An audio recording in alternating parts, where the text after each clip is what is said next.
everyone, David Armstrong, wealthmanagement.com, coming to you from the Jolt conference, the first conference for financial advisor marketing. Unique stuff. I'm here with Aaron Klein, CEO of Riskalyze. Aaron, thanks very much for joining us. Hey, great to be with you. Interesting idea for a conference, right? Yeah. Marketing, technology, marketing. Yep. Advisors spend about 0% of their time thinking about marketing traditionally, right? This is how we. It's true. Except for some of the forward ones who are here. What anything here at this conference that you've seen that surprises you or has interested you? You talk to a lot of advisors all the time. Yeah. Not about marketing always, what you do, Yeah. but anything here that really jumped You know, out? what I think is so interesting is, first of all, it's amazing that we've gotten this far in this industry and we haven't had an event focused on marketing. Yep. Like what Snappy Kraken has created, and by the way, you know, I'm on the board of directors at Snappy Kraken, and so proud to get to play a small role with their organization and help them in that way.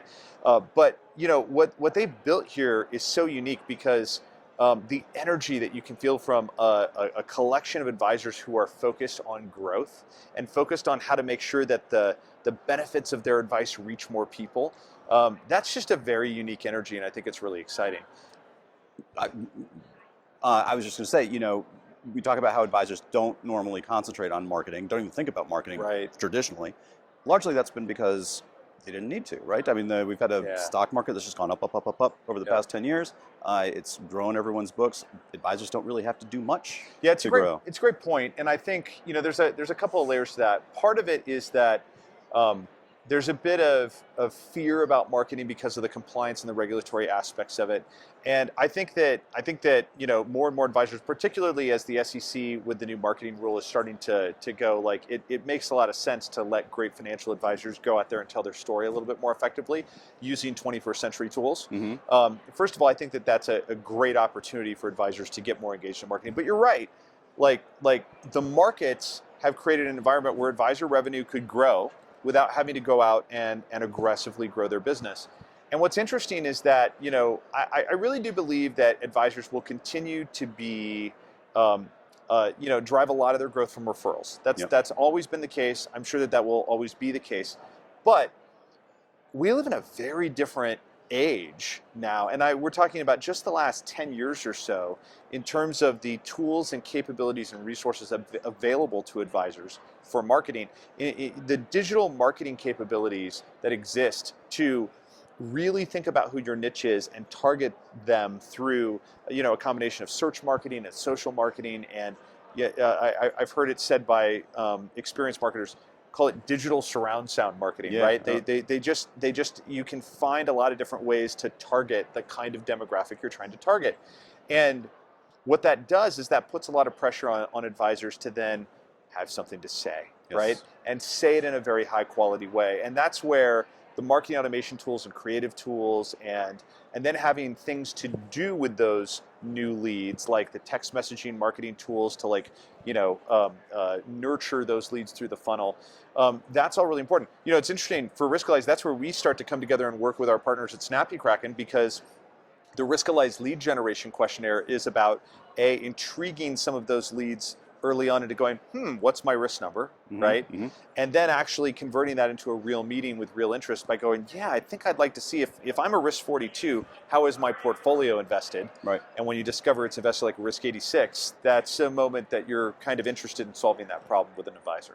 If I were an advisor, though, and you plopped me down in the middle of this conference and I had no marketing program whatsoever, I'd be overwhelmed, right? We're talking about podcasts, we're talking about social media, we're talking about email automation, we're talking about custom content, we're talking about, you know, everything. So, you know, I think advisors will have a hard time understanding, where do I put a stake in the ground? How do I start? Yeah, and this is I'll tell you what, this is the right event to be at to figure that out, because there are all these different, you know, people frankly from Snappy Kraken who are here who would love to help answer that question. There's a bunch of breakout sessions and resources to answer that question. But fundamentally, I think it starts with, are you telling your story? What is your story and how do you tell it? Who are you as a firm? Who do you serve and why, right? And you know, that's one of the reasons I'm really excited about Snappy's acquisition of advisor websites, because you want to start by telling that story on your website in a really effective way. And then how do you translate that to actually generate interest and traffic and leads and true prospects into your opportunity funnel. And you're doing that through all of the different things we do with email marketing and social media marketing and search marketing and things like that. If an advisor truly hadn't even started, I would say you've got to start with the website and telling your story first. Because if you go out there and attract attention, the number one thing people are going to do is pull you up online and go, is this somebody I want to work with? Yeah, even a referral will do that. Absolutely, 100% of the time. That's right. They hit that website first. That's right. Yeah, I mean, if you rewind 5 years, right? There were probably maybe a little bit longer than 5 years, but like we're not that far into the phase where if you don't have, and you have like 2 seconds to make that good impression. If you don't make a good impression online, it's going to be incredibly difficult for you to win a client. We think about that, all the time at Riskalyze, just in terms of helping the advisor intrigue the client in 2 seconds or less, right? And that's one of the reasons. For example, we look at like what percentage of our tens of thousands of users use different features. Our lead generation questionnaire, 98% of our users have activated that because they leverage it in their email signatures, they leverage it on their website because it is a 2-second way to go, yeah, like I need to figure that out. And that's what drives interest for an advisor, and that's an opportunity for an advisor to turn to a real discussion. Yeah, and talking about ways to not just turn prospects into clients, but to engage with clients, right? 100%. This is a thing that advisors are not particularly good at either. Yes. Just maybe meeting them once, twice a year, quarterly, whatever it might be. People are expecting something different. People are expecting something different. You're probably getting a bit past the marketing lens now and into client engagement, and that's a bit of what we focus on at Riskalyze, right? I think it's so incredibly critical, particularly in this digital age, that advisors are focused on breaking through with some simple messages around what to expect and how to behave. And what do I mean by that? Well, at the end of the day, we're busy. People are busy. They've got busy lives. They've got a lot going on. And, I'll put it this way. Like, it's moments like, today where you have this massive volatility in the markets and big swings up and down, right? That people kind of lift their heads up from the day-to-day life and they go, what's going on, right?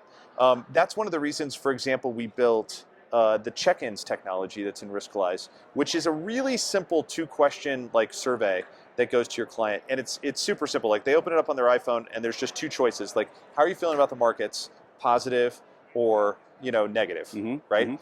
And you tap one of those, and then the next question is simply, how are you feeling about your financial future? Confident or anxious, right? Well, what's really interesting is what happens with the results to those questions, because if somebody answers green, they're positive on the markets, they're confident in their finances, they're fine. Like they're going to do fine. They're going to meet with you at your next client review. They're going to be great. If they're red, obviously that's where you're going to go prioritize and give them a call. Okay. If they are red-green, that's a decent sign. They're getting nervous about the markets, but they're pretty confident about their financial future. You still might want to check in with them, make sure their psychology doesn't go sideways before your next client review. But if they're green-red, now, right now, very volatile markets, so probably not happening right this second. But like, if they're green-red, confident about the markets, okay about the markets, anxious about their financial future, that's a client that you need to get on the phone with, because that's a client that is not understanding that the decisions you've made together have put them on a strong financial path. And it's time to reset expectations and make sure that they're expecting the right things and that they're engaging the right behaviors to stick with it. That's such a simple feedback loop, that's helpful. One thing we haven't heard about here so much, and I'd love your thoughts on it as a technologist, artificial intelligence. Artificial intelligence. I'm on record as saying that the most of the really the deployments of artificial intelligence in our industry have been in press releases. So I think that we haven't really seen what AI can do, I would argue, in this industry. And when we think about what AI can do, first of all, like from my perspective, let's take the traditional definition of AI kind of off the table. We're not inventing robots here who are going to talk to our clients instead of us. Like, honestly, that's not what our clients want. When things are critical and important, they want to talk to a human being. They want somebody who is successful and knowledgeable and effective to take care of things that are important to them and that are very complex, right? And so when it's complex and important, people are going to go to a human. But so let's set that part of AI aside. Where AI gets really interesting is the part that we call machine learning, right? Where we can feed tremendous amounts of data into a model, and then software gets a lot more intelligent and interesting. So I think about that in regard to a lot of things. I think about that with what we might do with our discovery search engine to help advisors find great securities. Like, how can we leverage data about, what they're looking for to really go deep into the data of the securities that are available and surface more of that to them through machine learning? How can we, think about like our trading dashboard, right? How can we help the advisor kind of pre-select some of those decisions about whether they should move forward with trades to rebalance this client or not, based on what the machine learning model can see about the types of accounts this client has, whether this client has a propensity to favor, call it risk over taxes, right? These are the kinds of things that I think machine learning models could get really good at and help make advisor technology way more efficient for the advisor. Yeah, no, it's we heard. If you remember, a lot of IBM Watson was going to come into the wealth management space, and do all sorts of wonderful things for advisors. That sort of seems to have disappeared. Yeah, there's a lot of. It apparently was able to win Jeopardy, but it couldn't quite get into winning. It couldn't flag an advisor. It couldn't flag a client that was about to leave. It couldn't flag a client that was about to leave. So I'm a big believer in the technology. We've got a lot of projects in the labs right now. Really studying this and looking at this and trying to figure out.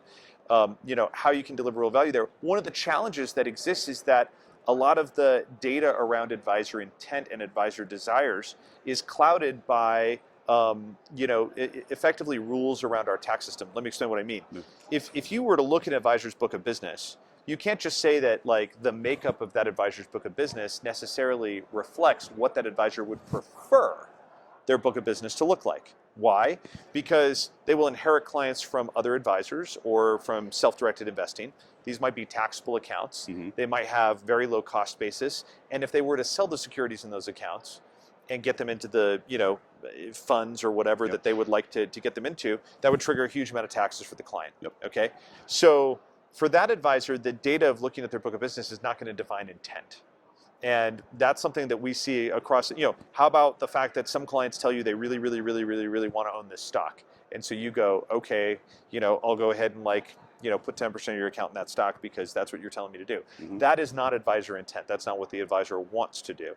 So we're actively thinking about like how you manage that and still get a lot of meaning to feed into those machine learning data models to drive intelligence to what the advisor does. It's a hard problem. I will tell you, we're pretty committed that we're not going to release anything based on machine learning or AI until we're pretty confident it's a groundbreaking product for advisors, because we like to do stuff that's really substantive. It's not just press releases. Yeah. No, that makes sense. Aaron, this has been great. Thanks very much for joining us. I appreciate it. Thanks for having me.